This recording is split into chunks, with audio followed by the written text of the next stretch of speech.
Good afternoon, everybody. It's so good to see you here. Thank you for joining today's conversation with our 2025 Bicentennial Medalists, who somehow all managed to get here before I did. Some of you knew I was flying in, and my flight was 4.5 hours delayed. Fly United, the friendly skies. So, but I made it, changed clothes, and here I am. So it is really a pleasure to welcome everybody and myself back to Williamstown.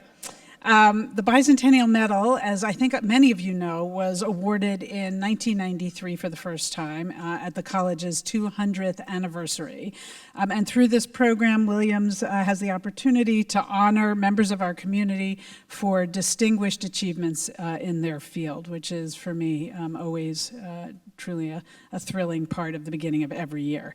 This year, we have chosen to honor 6 alumni whose careers across a range of fields really reflect the power of the liberal arts and the type of deep relationships that we forge at Williams to inspire social impact and to have to create improvement for society. So in our conversation today, I want to talk a lot about the role of the liberal arts, one of my favorite subjects, and higher education in contemporary society. Now, of course, this topic isn't new, but it is definitely occupying a lot of public attention right now, and even more perhaps than it has historically and even in recent times for reasons that are many and varying, some from the narrowing of professional roles and growing advances in digital technology, the explorations and developments in AI, of course the rising costs in education,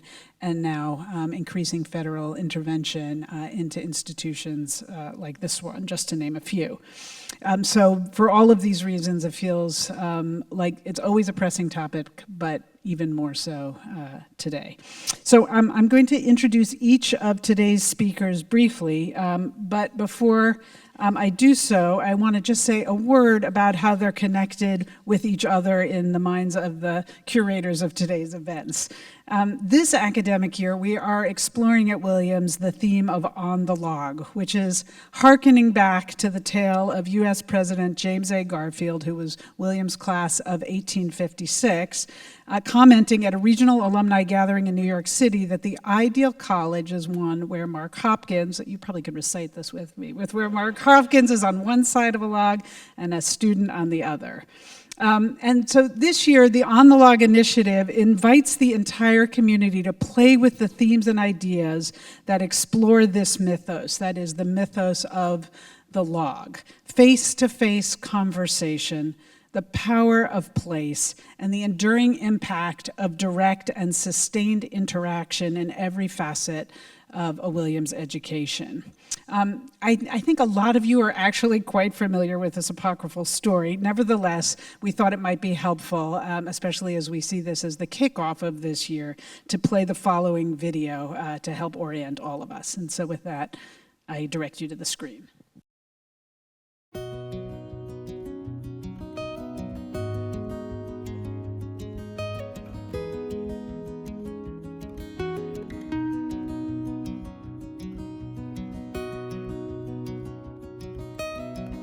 The idea of Mark Hopkins and a student, which was literal for Garfield, became more and more metaphorical, and as it did so, it became more expansive. It wasn't just professors on the log after a while. You started to have the college involve other people who work in areas involved in student life and in counseling, and of course coaches for sports teams, and staff members who helped to support the college, all of whom had meaningful interactions with students at different periods, all of whom sat on that log with different Williams students over the century and a half since the quote was crystallized. And I think the log itself, the physical embodiment of that education is also changed quite dramatically. The lab is the log now. The stage is the log now. The language table is the log now. All of this infrastructure that facilitates that one-on-one interaction between faculty and students is part of the log in a way that Garfield probably couldn't have imagined. And so we were thinking in terms of a series of themes, things like face-to-face learning and interaction, the importance of the local. And I think that for alumni in particular, the invitation can be one to be more actively reflective about your experience at Williams. Sometimes there isn't the opportunity in the midst of a busy life to really focus in on those singular experiences, those moments on the log that made all the difference in a life that you wouldn't have necessarily thought would make the difference when you were experiencing them. But now with the hindsight of being 2 years out, 5 years out, 10 years, 25 years, 50 years, you see that importance for what it really is. And you're able to articulate it using all of the wisdom that you've gained out in the world. And to share that wisdom with your fellow alumni, to share it with the students who are currently here. Those are wonderful ways in which alumni can reinvigorate the mythos through their experiences on the log and allow the next generation to have the ideal combination of the strength and wisdom of the people who sat on that log before, along with all the innovation and excitement of their own experience that they're adding to that equation.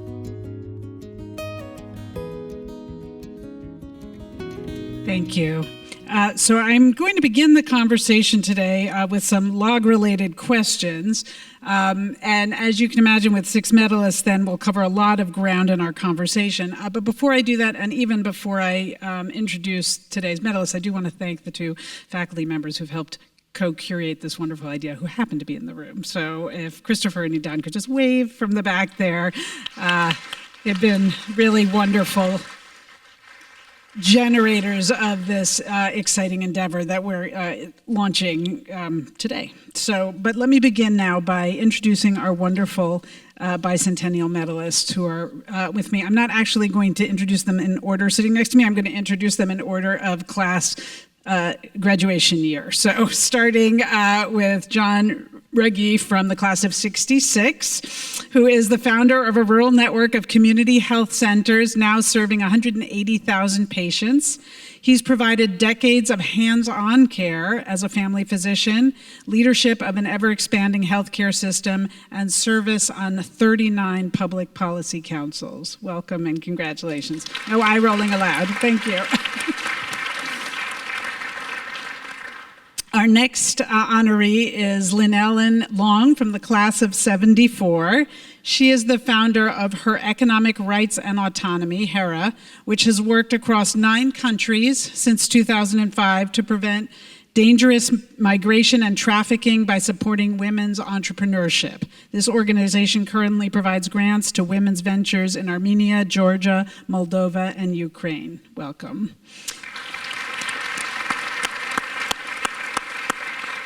Our next honoree is Jennifer Staten from the class of 89. Jennifer is the longtime local host of National Public Radio, was morning edition and news anchor for KUT 90.5 FM radio station in Austin, Texas, and she's also the former co-host of the podcast Higher Ed. Welcome, congrats. Right next to her is Jamil Jaffer from the class of 94, who is the executive director of Columbia University's Knight First Amendment Institute, an influential voice in debates about the freedoms of speech and the press in the digital age, and a former deputy legal director at the ACLU. Welcome. Now, immediately to my left, Jeffrey Kaplan from the class of 09, who's an associate professor of philosophy at the University of North Carolina in Greensboro. He's also the founder and director of the UNCJ Prison Education Program, providing academic programming for people incarcerated in the Federal Correctional Institution in Butner, North Carolina. Butner, North Carolina. Butner, I was right the first time.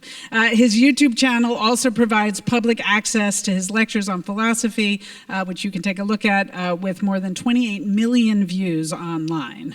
So that's a different kind of log, I gotta say. But And then right next to him, we have Jackie Odiambo from the class of 13, who is the founder and executive director of Nyanam, which is Widows Rising, a nonprofit in Kenya, equipping thousands of widows to overcome stigma and lead positive community transformation. Her current PhD research unpacks widowhood stigma and its health impacts. Welcome. What a group. Thank you so much to all of you for being here. So now we're going to get right to the questions. And as I say, you'll see some loggy themes going through this, but I think you'll also see the direct impact that so many of these honorees have had. So we're going to begin maybe in an obvious place. I'm naturally quite interested in learning a little bit about your time here at Williams. And so I'm just hoping we can go right down the line and you can tell me what you studied here. And as you think back on your Williams career here, your time here, who was on your metaphorical log? Was it a professor, a staff member, a fellow student, someone else entirely? Please pick one for the purposes of this conversation. And maybe we'll just start right here with you. Hello. I was a philosophy major at Williams, and the person on the other end of my metaphorical log was Will Dudley, professor of philosophy. He's in the room right now. He taught the first philosophy class that I ever took when I didn't know what philosophy was. Now it's my career, in the fall of 2005. The last philosophy class I took at Williams, a tutorial in between those two. And I'm honored that he's back in Williamstown. He's no longer a professor of philosophy. He's been demoted to president of Washington and Lee University. And somehow we were at the same event in Washington yesterday, but he got here 4 hours faster. I don't know how you did that. Yeah, thank you. I came to Williams wanting to be a surgeon, and so the first 2 years I was on the pre-medical track, and then I learned in an anatomy class when I was not able to inject a giant crab. I learned that I'm not designed for this, but I later on discovered public health along the way as my passion for improving health. So I finished my major in chemistry and then concentrated on international studies, global health. And then my person on the log is here, Donna Denelli Hess. She was a staff member here at Williams, and usually international students are given host families, and my host family left town the same year. So then Donna came looking for me and became my mother, and hosted my birthday parties at her house, Christmas, so I wasn't able to go home, and that was such a special place for me. Thank you so much. Well, I spent my teenage years a lot of time in the Adirondack Park, a forever wild park. So I have 3 logs, not just one. The first was Francis Oakley, as a history teacher. And it was his freshman year, my freshman year. He was exciting for me as a 17-year-old to have older wisdom. Although when he looked to be at least maybe in his late 20s. And he stayed in Williams way longer than I did.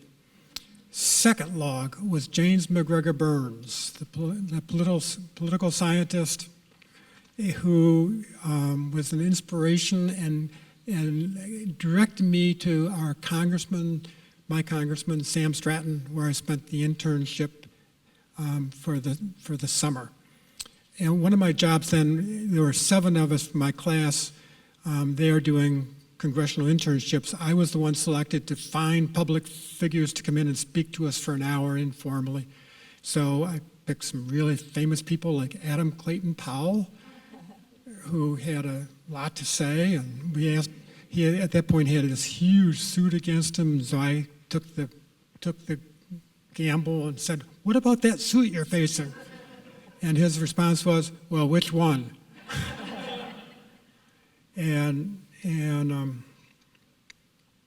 So the third person was H. Gantz Little in the field of religion. And I came to appreciate religion because of him, not as a faith to abide by, but as an approach to the meaning of life. And to be able to teach this as others sounded like excitement like no other. So I ended up going to divinity school to pursue what he set as an example. In the course of that, spent some time visiting patients at Mass Mental Health, and we had another 7 people from our class doing it. 3 of us ended up going to medical school because seeing these people in need was an inspiration too.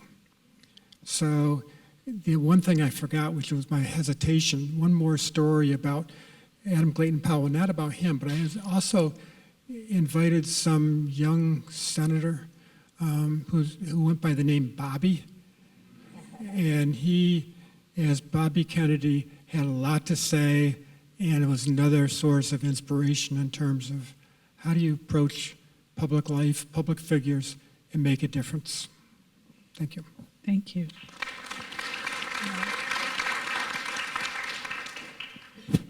Do I have this on right? Just works automatically. Just hold it right up. And you'll... Now it's on. Okay, thank you. Okay, as a political economist, I think I get a few more people because you have both the politicians or the political science people, and that was, of course, Gaudino, who I have to say taught me a lot about listening and asking tough questions. On the economic side, I had Stephen Lewis and also Charlie Baer, who became an entrepreneur. That's relevant later. But the 2 of them encouraged a group of us to do our final year theses together. So a group of us did ours on organized crime. And you will later figure out why that was important in my life. But anyhow, I can't say that the academic side was the only thing that sat on my log. There was also sports. I was a real jock, and I was a rower, and I have to thank George Marcus, who was also a political science professor, but I know him most as a crew coach. And finally, I want to thank my lifelong friends, 2 of them who are here, Ellen Oxfeld and Paul Steckler. Thank you very much. Thank you.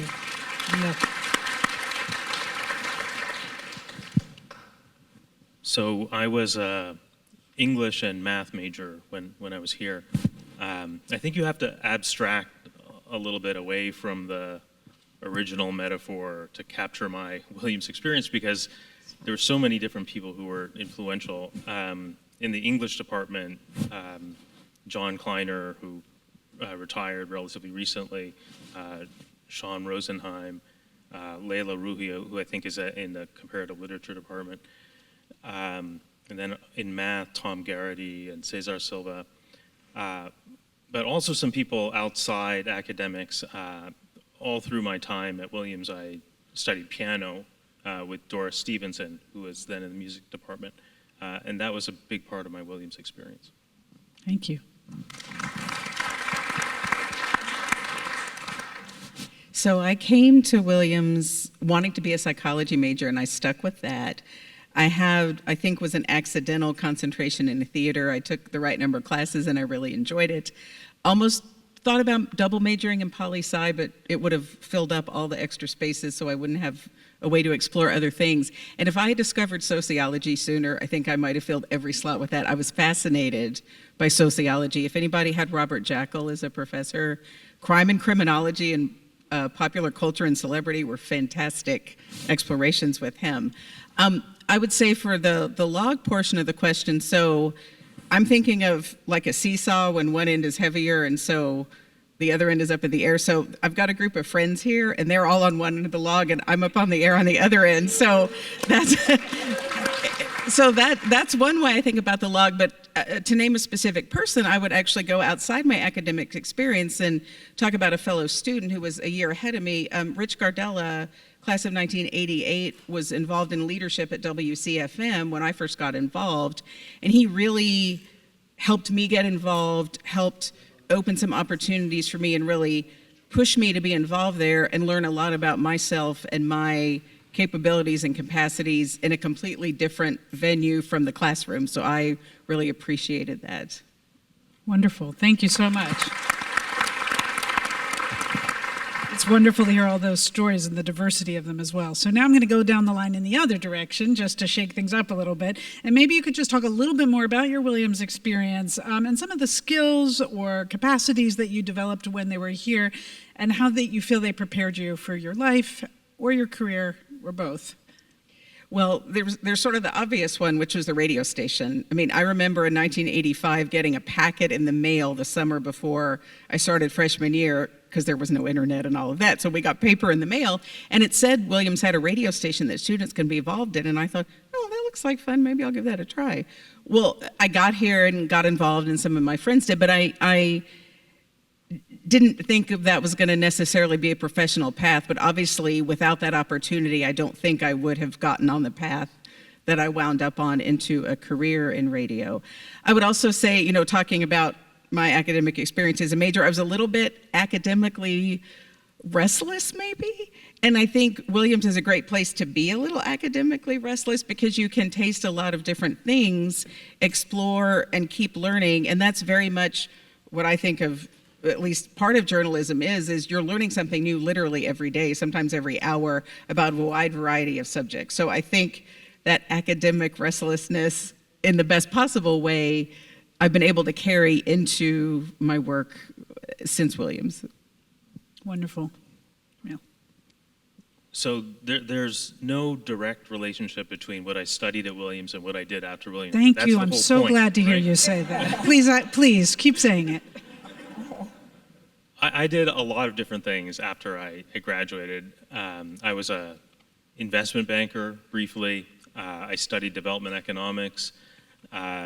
After law school, I was an equity derivatives lawyer, and then I litigated national security cases for 14 years for the ACLU, and now I run a free speech institute at Columbia. So I've kind of been all over the place. The perfect liberal arts student. But I think that, you know, I've been able to be a little bit all over the place because I had such a diverse experience at Williams, and that's. That was one of the great things about my Williams experience, is that I got to do so many different things, and even if I didn't become a specialist in every field that I touched on, I at least learned enough about that field that I could draw on it later on. So that has been very valuable to me over the course of my career. Thank you. Okay. I would say that both Gaudino and my political economy professors had a big impact on what I later did without my quite realizing it until later. I think it came back to me at some point only because I think, first of all, the whole experience of learning to listen and ask tough questions was the thing that I got most from Gaudino. And when I went to Bosnia after the war, I also went there during the war, and I was supposed to be taking up this project of being the head of IOM in Bosnia, International Organization for Migration, and our job was to resettle or to bring back about 500,000 refugees who had left during the war. When I was starting to take up that post and that activity, I noticed that there were these women who were coming from many different countries, Romania, from Central and Eastern Europe, and they were hanging out on the bridges, and they were also there in the markets, and I even had the sense that some of them were being sold. So I started asking some difficult questions. Here I am in the UN. We're not yet an official UN organization, though we later became that. And I started asking why these women were hanging out in the places that they were hanging out. And that's when I learned that they were being trafficked by the UN peacekeeping troops. So that was a tough that was a series of tough questions that got me to that point. And then I had a few tough times ahead in trying to deal with the answers that one had to do with that. And I know there's been films and other things written about this, but if you're inside the UN, you first have to clean up the shop inside. And so I went to the Secretary General and asked him about what was going on and told him what I had witnessed. And that was the start of basically the whole Bosnia cleaning up of the peacekeeping forces. When I left for the summer vacation, the person who was my assistant said to me, I wrote a letter outlining everything that I had observed, so I put it in writing. And she said to me, I think you just dropped a bomb on the UN building. And I said, oh, let me get out of here for a bit. Anyhow, so later, because of that, we started a program, IOM started a program that Madeline Reese had also begun to start as head of human rights there. And she said to me, can you house all of the women that we're finding that are trafficked? And I said, well, and I guess we don't have a choice. So we found some shelters for them, and then we had to protect them. But I think what that did was the experience with Gaudino and the experience with organized crime, unfortunately, it taught me a lot, both of those two things, about asking tough questions and also being able to deal with them because you were listening well and that you really then had the data to act. Thank you. John? Diversity covers a lot of ground, including for me. Frank Oakley started with making it clear how important it is to look at the wider world and the deeper world back to the medieval days and try to understand it all. And then James McGregor Burns made it clear to be very comfortable with anybody in public life. They're just like us, and they'd be delighted to talk to you so long as you came from Williams. And Gance Little, yeah, he was also influential in terms of getting me to yet another diverse kind of school.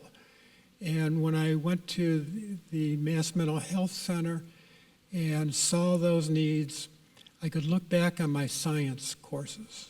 I took exactly what I needed to take the required number of science courses, 2 years of geology. And studying rocks I thought would be the perfect background for psychiatry. So I went to medical school, clearly intending and documenting that I was going to be a psychiatrist, but after about 3 or 4 weeks decided, no. Psychiatry those days was too much like religion. All those denominations and having to pick which one you're going to belong to, so I didn't go that way. But that was Williams. Wonderful. Thank you, Jackie. When you're an international student at Williams, one of the things you realize you need to learn quickly is how to write. Because, my high school was not intensive on writing. And so that is a skill that I developed here that continues to serve me so well in my work. I'm here with my mom and my little sister. And just as you were coming here, she was telling me one of the donors talked to her and said, where did Jackie go to school? She writes so well. And yeah, so that's something I learned here and continues to serve me well in my work. The other thing was also how learning was structured, being in classes that are seminars where ideas from each other matter, and listening to those ideas, critiquing, interrogating those ideas, and reformulating your own ideas based on what you're learning from others. And I see how even in my own work, there's just that culture of creating a space where people can learn together. The women we serve can actually share their own ideas, look into issues, and bring their own perspectives as they think about how do they move forward from that. And then the third thing I would like to say, which is on values, was the experience of faith and also community. So I was part of Williams Christian Fellowship for the time I was here, and it was such an anchor for me, and how I interacted with fellow students there, how I saw them put their faith into action did really challenge me, for my own faith, and that has also just continued with me in the work that I do. Thank you. Last but not least, Jeff. Thank you. I think the lesson that I learned at Williams that I, carried into my life and my career is the same thing that I try to get my students today to understand, which is do the reading. It is just an incredible superpower to go into a room and have done the reading. Faculty, we have faculty meetings where all the professors from all the different departments get together and we argue about some little arcane thing and some policy at the school or whatever. But there are documents pertaining to the matter that we're talking about that have been circulated in advance of this meeting. And boy, oh boy, you can really beat up on your colleagues if you've done the reading. In growing and founding the prison education program in North Carolina, there have been several occasions where there's a new warden in the prison. I need to convince this person to agree to something, and so I gather as much information about this person as I can, and I ask the COs, the correctional officers, the guards, what they know about this person, who's worked with them in the past, and you find out that they are from New Jersey, and that now I've done my reading, and we're going to talk about the New York Giants in the late '90s and early 2000s, and we're gonna grow the program, doing the reading, and then I guess my last thought, more in my life certainly than in my career, is that if you are lucky enough to have a spouse, and that person sends you an article that they read and is interesting, that's a reading assignment. Oh, it's not optional. It's not an optional reading, so you gotta do the reading. So I'm not meant to be answering the questions, but I have to say I remember a student evaluation I got years ago when I was teaching at my prior institution, where at the end of the evaluation, this was a seminar I met once a week, each class we read one book and talked about it for 2.5 hours. And the person wrote at the bottom, "This class is really boring if you don't do the reading." It was the best evaluation I ever did. So thank you. So I want to, you're very different from each other. You've had very different paths, as is already clear here. You've studied different things. You've gone out in the world and done different things. But one thing you share in common is that you've all had careers of social impact in one way, shape, or form. And I'm hoping that you can just tell us a little bit about how you have hoped to bring about social impact in your work, and sort of how you assess your own impact. And I'll just prompt you here. That can be a big question about assessing your impact, but using the prompt of on the log, I often think about this. I sometimes think about the student, right? The one person on the log that I've had an impact on. So I'm wondering how you think about that. Not to say that should be your answer, but it can go in any of those directions. And I'm liking shaking up orders. So Jackie, I'm going to start with you for this one. Yeah, thank you so much. I would say for our work with widows in Kenya, we think about impact at 2 levels. So the problem we are trying to address is stigmatization of widows, which is, I normally say universally when someone loses their spouse, they will go through loneliness, maybe financial hardships, or parenting challenges. But then in our context, there is a stigma attached to losing a spouse, especially if you're a woman, and that can look like maybe being accused of killing your husband or being disinherited and all of that. And so for us in our organization, we've thought about impact first at societal level in terms of what can we do to change or to end stigmatization of widows?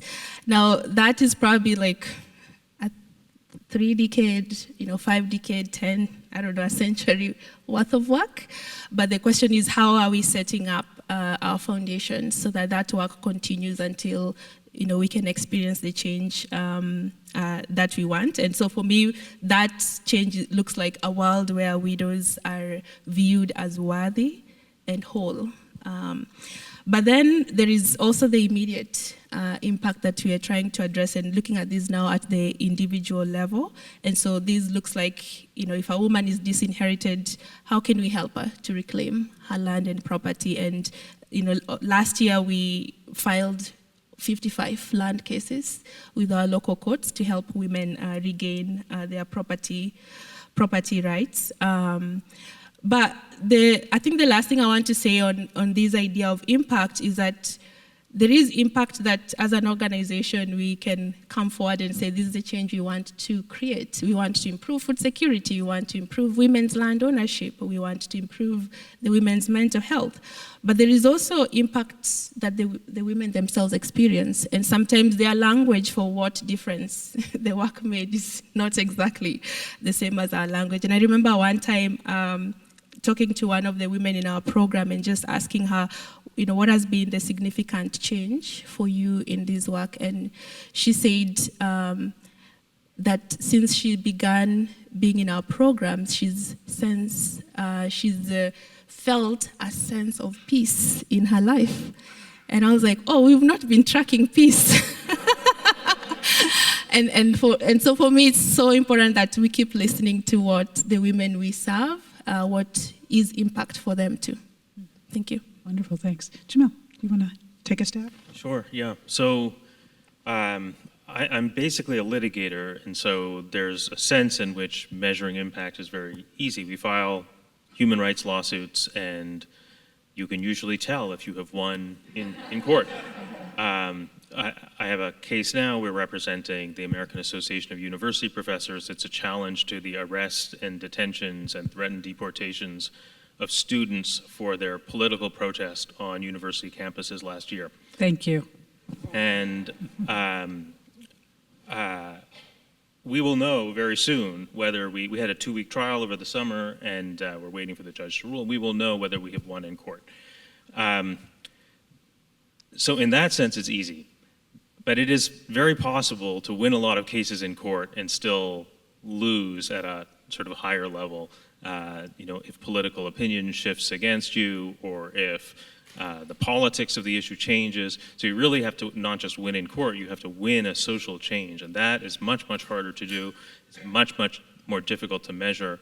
And, you have to measure that over a long period of time, not just over, the next few weeks or the next few months or even the next few years. You really have to believe that the arc of history bends towards justice. And pick the time period that that's actually meaningful. I've had some cases over the course of my career where I felt pretty confident that we had made a real difference. Often with transparency cases in particular, you can see that the thing that you complained was secret is now public, and the public is reacting to the information, or the press is reacting to the information, and that reaction is forcing political change. You can see all of that happening. That's a very, very satisfying thing.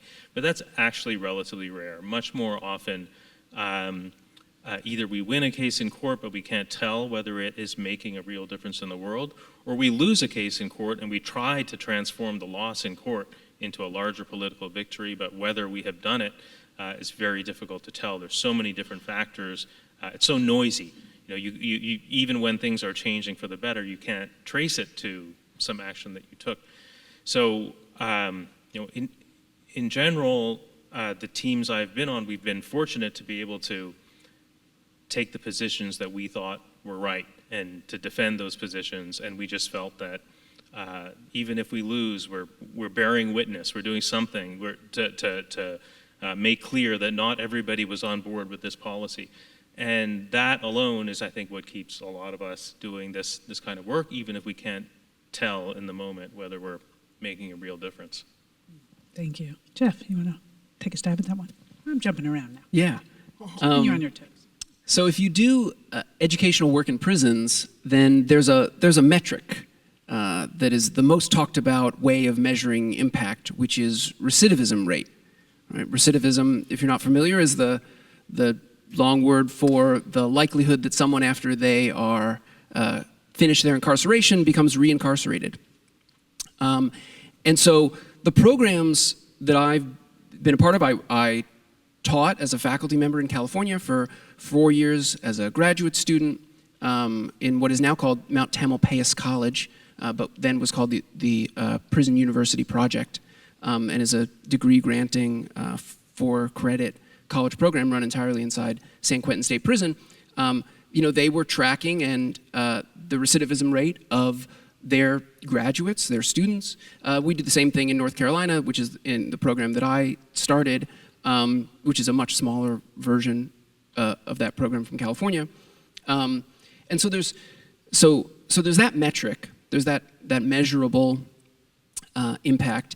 But then there's also, I certainly wasn't anticipating this when I started going into prisons to teach in 2012.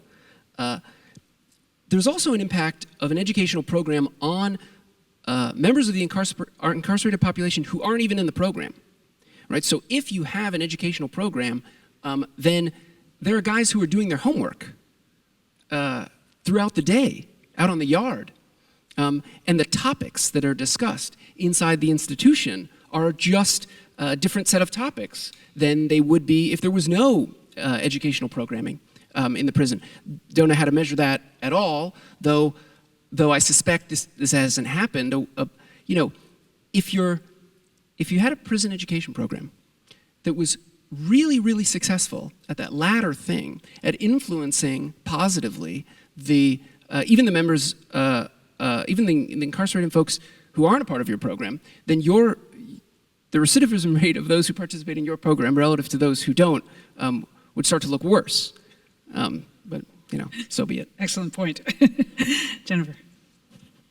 So in radio, there's some kind of obvious ways to measure impact at the macro level. There's ratings, there's, streaming, downloading podcasts and all of that. And we're in a fortunate stretch right now where, and it's unusual for a public radio station to be the #1 station in the market. We've had that stretch in Austin for a few months, and the #1 morning show. We're not a morning zoo or no jokes, no.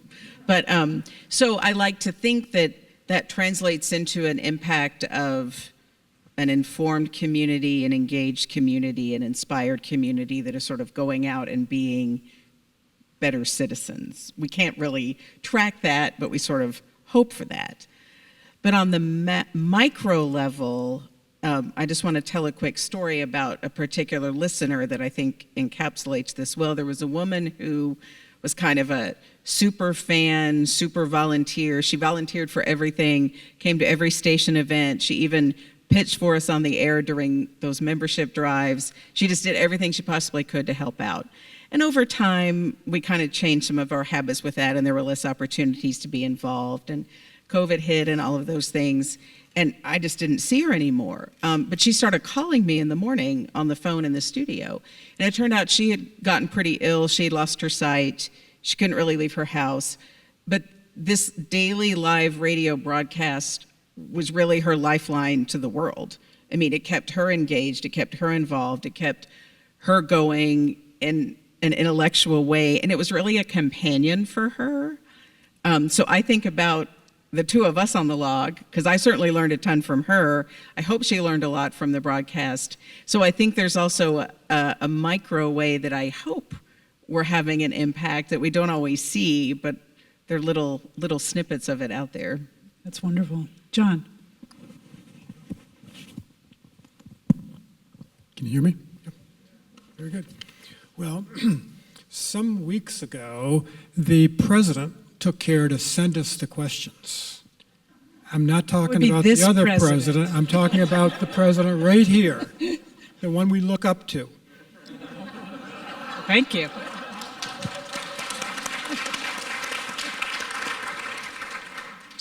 And this question number 3 included, can you talk about the change you have hoped to bring about? And my answer is no, I can't do that because I didn't have a hope. What transpired was during the latter part of my internship year after medical school, got a call from an editor at Alfred A. Knopf saying he'd be interested in actually publishing this book that my friend Jim Davidson, who was in the history program, had started. What I think. So I went to the dean and said, I think I'm taking a little break so I can finish this book. He scowled, but it was okay. So settled in the Adirondacks, a little well-named spot called Sodom, to finish the book. And after that, was looking for a place to spend the rest of that year, seeing patients and doing what I'd been trained to do. And a nearby town, 15 miles away, had lost all 3 of its physicians that year. So it was a good place to start. And then what transpired was all the surrounding towns had physicians about to retire. They all came at the same time, 1945, 1946. They were all Jewish from Europe and had a connection, or knew of, that they didn't, but the Ellis Island people had a connection to a pathologist at the local hospital, and they called Dr. Maslin and say, we've got another one, where should we put him?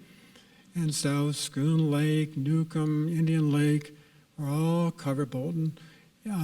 But these people, having come at the same time, were all ready to leave at the same time. So what could I do? I couldn't leave to go back to training when there was so much need and no place to send all these people. So how do you know if you have made a difference? Well, I can draw the map. In our case, we have now a service area the size of the state of Connecticut.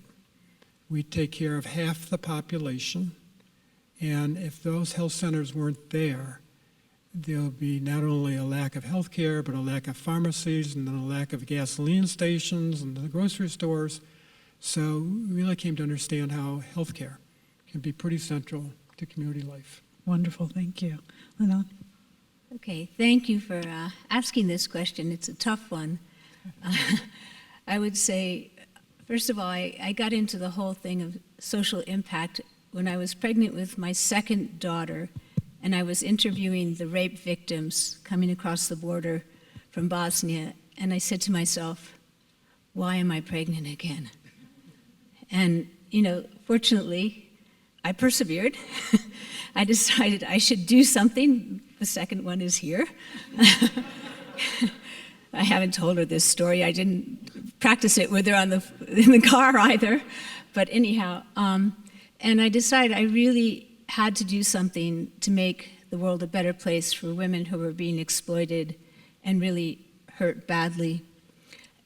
Because I was bringing 2 daughters into the world along with my husband, who was trying to help me with all of this.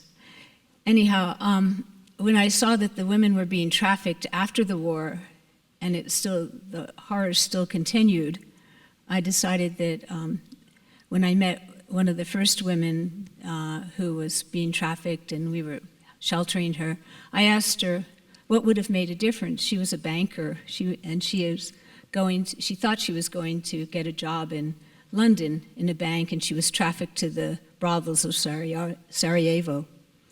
And she said, look, when I go back now, I'm starting my own business. So that's where I really got the idea that we had to teach entrepreneurship skills to women who had been trafficked, which is what HERA UK does, and also teach entrepreneurship to women so that they would have other options, because the main reason that women were being trafficked was economic and also war. Those are the 2 main things, poverty and war. And so I decided that, we founded HERA UK, I did that, and we worked with women who had been trafficked, and we measured the outcomes there by their integration into the economic system in the UK, and also they're not being sent back except voluntarily. In terms of doing that, though, I always felt we were working at the end of the problem when women were being trafficked already, and that we should work at the beginning to prevent it. And that's where I thought that women entrepreneurs themselves could make a difference in the countries from which the women were being trafficked. So with a group of people, I went and started the program in Georgia and Armenia, programs there in terms of supporting women entrepreneurs with the view that if we gave them some support, they would grow their businesses and they would hire other women who were at risk of dangerous migration. You couldn't say that you necessarily prevented trafficking, but we knew that if they took off and went to other countries, that they were at risk of trafficking, because it was mainly the traffickers who were grabbing these women as they were trying to go across borders. So how did we measure our success? It's really hard to measure a program about prevention. It's almost impossible, but what we can talk about is what impact we had on the different women we gave grants to. They grew their businesses, they hired lots of women, most of the women kept their jobs, they had real jobs. There were women who continued to do dangerous migration, particularly in Ukraine. When the war started, we reached out to every woman we knew to try to, say, we'll help you get across the border and into Western Europe or to North America. But we realized that we really needed to also make sure that they were creating real employment when they were growing their businesses.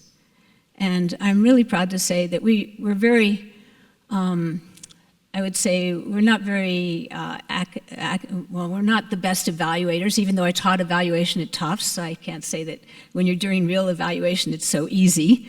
But anyhow, we did count the number of jobs we created, and I'll leave it up to my husband, who's a demographer, to tell me how many we created. But anyhow, we created lots of jobs for women, and those jobs continue, and we go back and look at them. So there was the economic indicator. There was also the social indicator of women becoming real entrepreneurs and being leaders in their community. And there was, I think, because we're an entirely volunteer organization, none of us makes any money, we don't do this for money. I think the fact that so many men and women in the countries in which we work are volunteering their time and their resources, for me this was one of the most heartening things, that they thought this was worth doing. And the women themselves who have grown their businesses have said to me, well, when you can't do this any longer, because they know I'm getting older, whatever, I don't know, but they say, I'll take it up in the country. And that's really gratifying. And finally, I think one of the best things is that we've been imitated by a lot of other groups, including NGOs, international NGOs and local. We've been imitated by the Georgian government took up the same model, which was really exciting. And even BP took up asked me to help with evaluating whether they'd gotten the model quite right. So that's, I think, just seeing the men and women who really care about what we're doing and believe in it, that's made the big difference. And the imitation, like, I think there's some expression about imitating is like the greatest form of compliment. Well, it really is. Wonderful. Thank you so much. It is really quite amazing to hear these stories and to just see the diversity of types of impact and to follow those journeys. I wanted to ask a question, sort of going back to the log theme. One of the core ideas at the center of what we're trying to do this year is to talk about how to talk. That is, there's a big sort of theme in our society right now about the challenges of talking across difference, and particularly that's come up quite a bit on college campuses. You all deal, as these stories suggest, in areas of social impact, but also areas where people have very strong points of view, sometimes that push back on the work that you're doing, perhaps within those organizations, but also outside of it. And I guess I'm curious how you inspire dialogue as you talk across those differences yourselves, and how you think about that in your work. And Jamil, I'd love to start with you, since I know you've worked very much in the area of speech in general, and yeah. I think many people might have strong points of view about the work you do, too. Yeah. Well, I guess I have, a lot of the debate over the last 18 months is focused on public protest. And I am a big supporter of public protest. A lot of the work that I do at the Knight Institute is meant to create space for public protest. I think public protest is an important way of drawing attention to, among other things, human rights abuses, and it's a great way of building solidarity. It's not actually a great way of learning. And so, not that anybody's proposing that protest should be the only form of speech, but I don't think it should be the only form of speech that people engage in. It's important to also talk to people you disagree with. At the Knight Institute, which is the institute that I run at Columbia, we hosted, most of what we do, again, is litigation, and we commission scholarly research, but we also have a public education program. And as part of the public education program, we hosted a podcast at the height of the protests on college campuses across the United States, a podcast called War and Speech. And it was just about all of the challenging and complicated questions that were arising relating to, what balancing free speech and equality, or what do you do when speakers say they're saying one thing but listeners are hearing something else, or what are the limits of Title VI of the Civil Rights Act, which is the anti-discrimination statute that universities are required to enforce on their campuses. And one of the things that we did through this podcast is engage with people who had very different views from our own, or different instincts from our own, on some of these questions. And I don't know. I hope that my views changed a little bit through this podcast, and I hope that the views of the people we were engaging with changed through the podcast. I can't promise you that they did, but one thing that I feel confident of is that we all thought more deeply about our own views. We sort of thought more deeply about why we believe the things that we believe. In some ways, I feel like on some important points, I can defend my views better for having listened to the people who were opposed to those views. So I definitely don't feel like I have the answers to these really challenging questions that all of us are struggling with right now. But it was a good experience for me, and I think for my colleagues, to engage with a real diversity of viewpoints on questions relating to free speech in Israel and free speech in Gaza. Those are really challenging conversations to have. We worried about the possibility that somebody would say something on tape that they later regret, and that, but we did it anyway. We just thought, the alternative is worse. Silence is worse than trying to have these conversations. So we had the conversations, and I'm glad we did it, and I think that the people we disagree with, but who participated in this, would say the same thing. So it was a good experience, and I offer it as a small model to others who are thinking about trying to do that kind of work. Thank you. Jennifer, I assume on the radio you have to think about this all the time. Well, yes. I like your phrase "small model" of doing this, because it's a very hard thing to tackle. So I'm going to give an example of a small model that was actually internal to us at the radio station, but that I think translates pretty well across a lot of different places. So the model is essentially lay the foundation, open the door, kind of give a little permission slip to talk, and then lead by example, like be in the dialogue yourself. So the example I'll cite, during COVID may have been one of the hardest professional stretches, not just for me, but I imagine for a lot of folks. Some people were at home, some people were still going into work. It was very scary. We kind of didn't know what was happening day to day, and we were all learning things in real time together.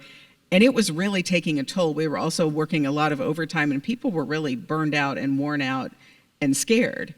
And so I thought, there's got to be some way that we can help with this. So I said, what if we just set up an hour on Zoom and anybody can come and just talk about how it's going?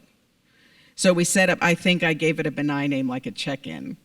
And so we did these regular check-ins, half an hour, maybe an hour over Zoom. Anybody could come and just share what was hard for them about the times we were in. And people came and they shared, and I shared too what was challenging for me working in those times.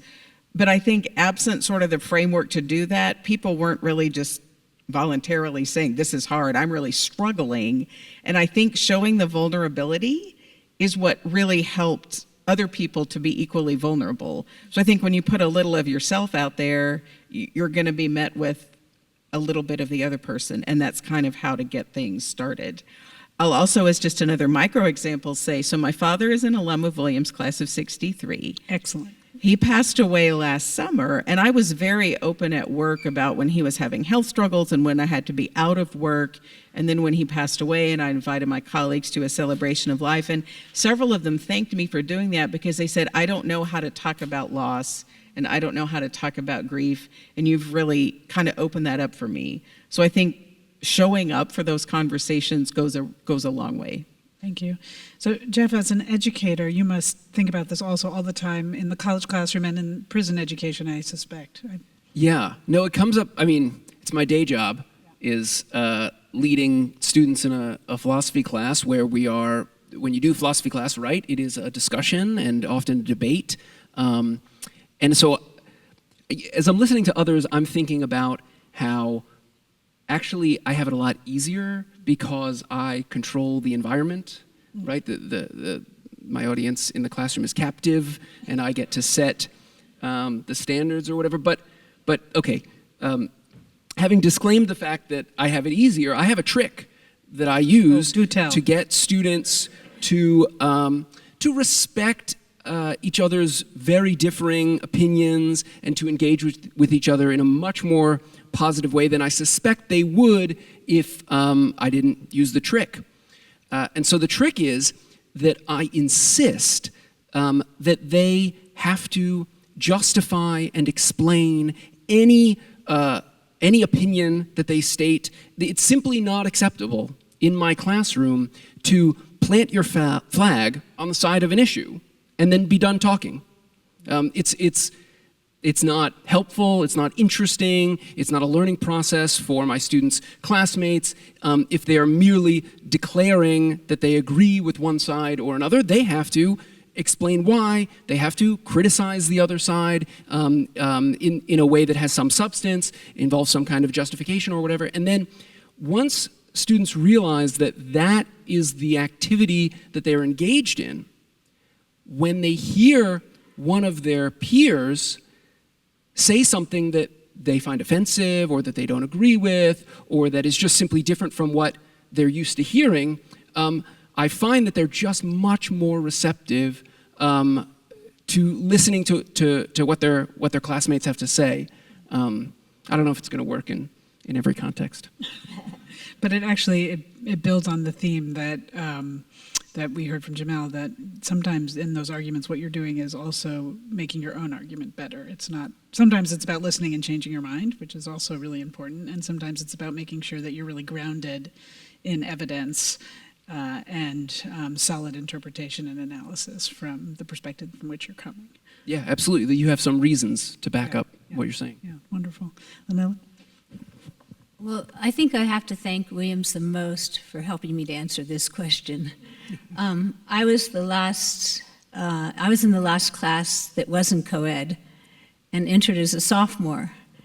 And I learned right away what it meant to fight for a space in the dialogue, especially taking on political economics, especially taking on rowing, all of these things, and organized crime. Anyhow, it really prepared me for working on very male teams in war zones.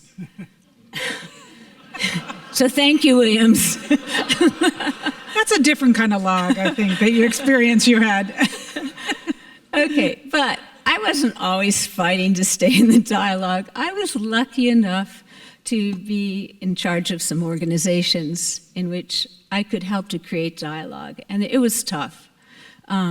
One of the first organizations was the chief of mission of IOM, trying to put together 3 offices. One was run by Bosniaks, one by Serbs, one by Croats after the war. And they told me I had to come visit them. They weren't coming to visit me. And I said, wait a minute, we have to work together. We're resettling 500,000 refugees from all sides. We have to work together. So finally I got them into one space.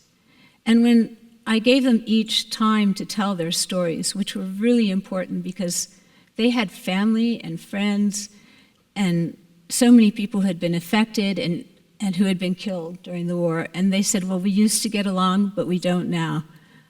And, you know, it was really tough. And I realized in that experience, and I later had a similar experience when I was working in Egypt with a Coptic and a Muslim group of people who were in charge of the programs I was doing.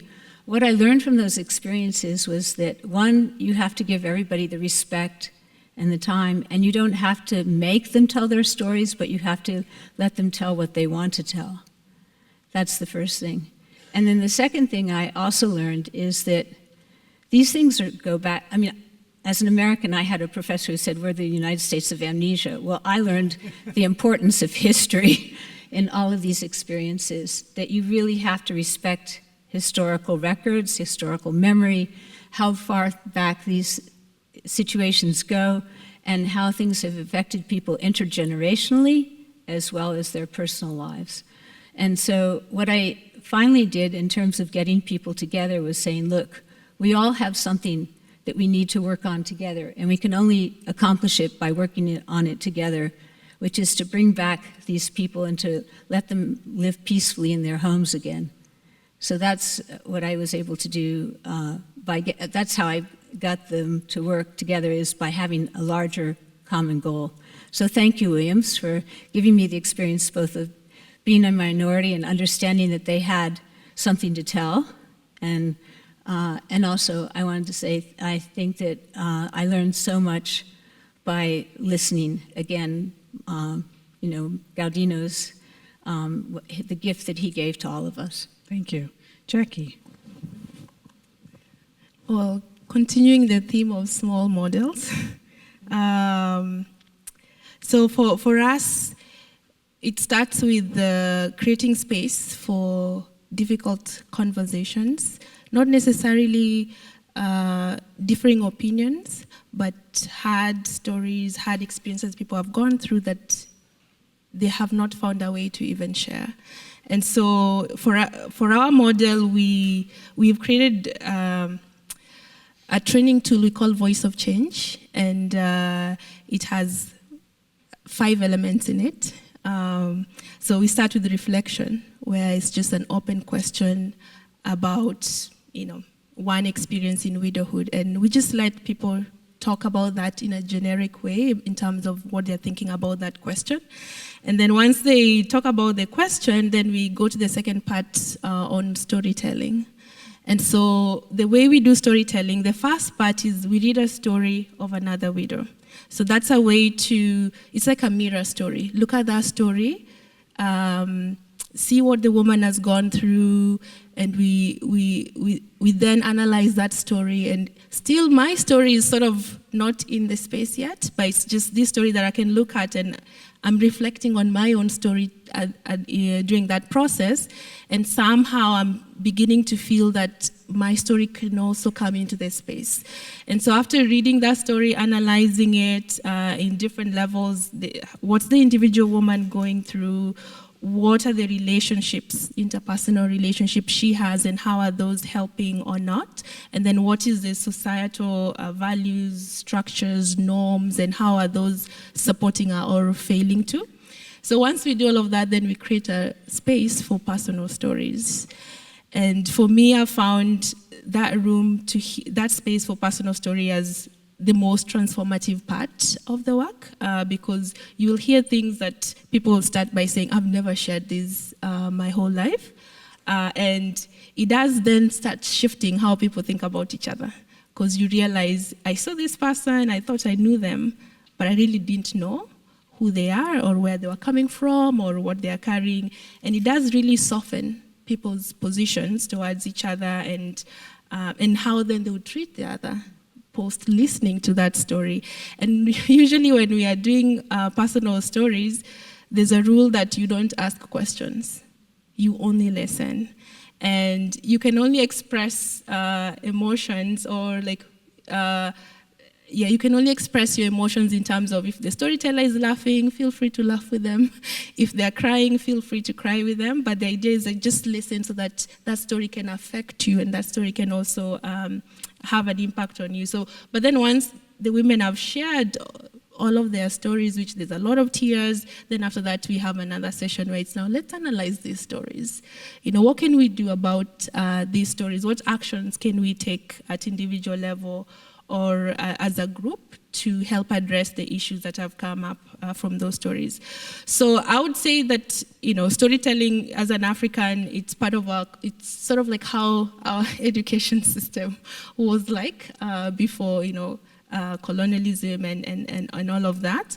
And so it's something we've also anchored as part of our roots, and it does change your position about, it may not change what you think about the issue, but it does if you listened with your heart, and it does change how you respond to the person. That's quite beautiful. Thank you. John? These are really important stories, an important approach. I don't want to look like I'm avoiding the question, but it throws me back to my early days, my formative years with what are we going to do here if all the physicians disappear? And the solution obviously included bringing in more physicians, recruiting them. And physicians can sometimes be a little opinionated, a little hard to reconcile, and certainly don't want to be judged to be either subordinate or talked down to. So what transpired was, because of where we were when we were trying to invent something new, how are we going to, solo practice in these rural areas was disappearing, couldn't be done anymore. Even though it was so lucrative. The office visit at that time was $8, no matter what you came in for. But in this circumstance, we had to look for funding to do something different from some sort of different organization that could be inclusive. And the way to do it was to tell the professionals who joined, we really need help in figuring out what to do next. And if you've got some ideas, we'll make sure you've got the time to work it through. And that led to a diverse environment with everybody being a contributor. And I wish I could say this was true of everything we did, no hostility at all. But on the other hand, as we started to form these new ideas, new programs, the hospital, which was my original employer when we first started in the first center, became astonished that we were being funded and we were qualifying for funds that the hospital itself couldn't obtain. And this led to, among other things, something I only discovered a couple of years ago, going through the archives, his calling and having a talk and sending a letter to the chair of our board saying how this Ruggie guy was really messing it up and really doing it. And the response then was, be professional. Nope, don't pay attention to it, don't regard it, don't address it. And over time, what happened was the hospital, under new leadership, came to appreciate how good we could be for doing primary care that for them was very hard to find affordability, and for us, we had done it. And therefore, we're partnering, not in a corporate sense, but partnering in terms of purpose. And so that shared mission comes back again, and we're fortunate for that. Thank you. So I actually had two more questions, and then I was going to open the floor to you. But we have this has been so rich and interesting that we've actually run right through the time we have for the collective conversation.